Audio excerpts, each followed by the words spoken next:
Yeah, maybe. I think that's a reasonable hypothesis. I'm not sure how to test it because it's a one-off event. The BLM movement, they're not going to say we're out here because we're tired of being indoors.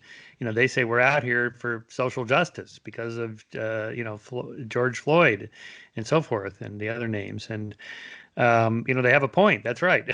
But the critical point when it tips over from nonviolent protesting to violent protesting, riots and burning federal buildings and breaking Starbucks windows and all that craziness. This is not good for moral progress. That's the worst thing you could do. It turns people against your movement, and it rarely succeeds in getting what you want, as we know from the research on this.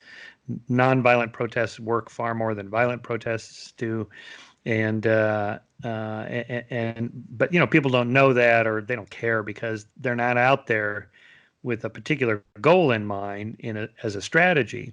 Like Dr. King's marches and boycotts were very specifically targeted to certain cities with certain mayors or states with governors that were very racist, and did it in a way to maximize the media coverage of it, all to get the laws changed. It was all orchestrated very carefully.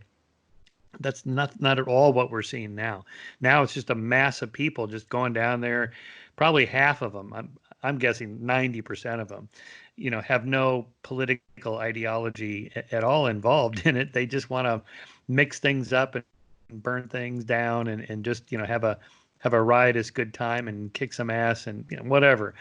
Or they're just generally anti-authority of any kind, because they're not very consistent about being anti-authority when when the violence starts and they want the police to protect them or whatever.